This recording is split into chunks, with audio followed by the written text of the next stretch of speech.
नमस्कार दोस्तों, अपने पिछले वीडियो में मैंने गाय की देखभाल करने की बात कही थी, जिसका कुछ लोगों ने गलत मतलब निकाला।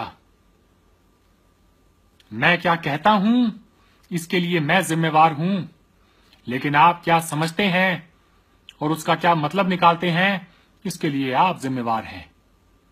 कुछ लोगों ने कहा कि मुझे अपना नाम बदल लेना चाहिए और मुसलमान बन जाना चाहिए।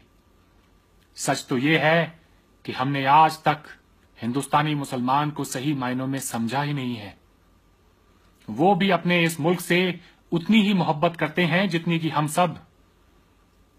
आखिर है कौन मुसलमान? इसका जवाब मैं देता हूं।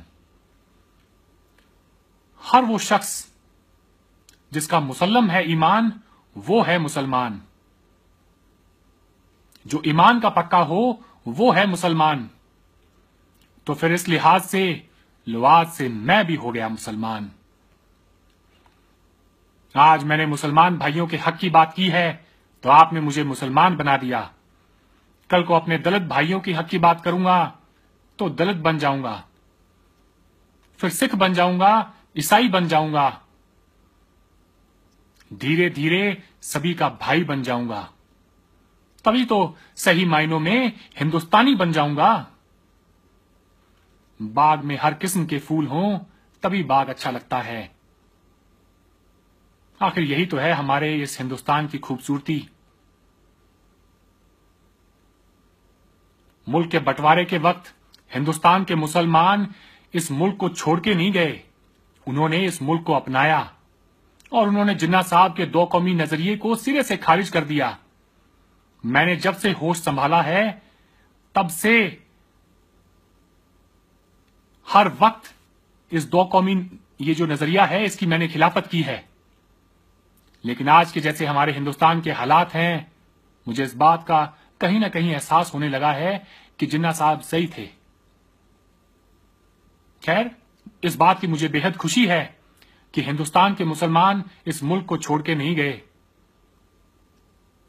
अगर चले जाते तो ताजमहल, चार मीनार, ख्वाजा मोइनुद्दीन चिश्ती की दरगाह, सलीम चिश्ती, ये जामा मस्जिद, इन इबादत गाहों को कौन संभालता? क्या हम हिंदुओं का मन नहीं करता? क्या हम सिखों का मन नहीं करता कि हम लाहौर जाएं, ननकाना साहब जाएं?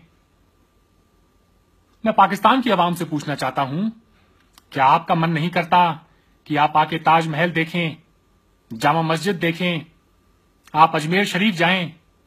आपका भी मन करता होगा। तो फिर ये नफरत क्यों? अभी 2 दिन पहले ही मेहदी हसन साहब की सालगिरह थी। क्या हम सबको जब भी हम उन्हें सुनते हैं या उनके जैसे और फनकारों को सुनते हैं, क्या हमें इस बात का एहसास नहीं होता कि हम एक हैं? इस बंटवारे से हमने क्या हासिल किया? हाँ, खोया है, कुछ हासिल नहीं किया। अपनी बात को खत्म करना चाहूंगा अहमद फराज के इस शेर के साथ कि अब के हम बिछड़ें तो फिर शायद ख्वाबों में ही मिलें। अब के हम बिछड़ें तो फिर शायद ख्वाबों में ही मिलें, जिस तरह सूखे हुए फूल किताबों में मिलें।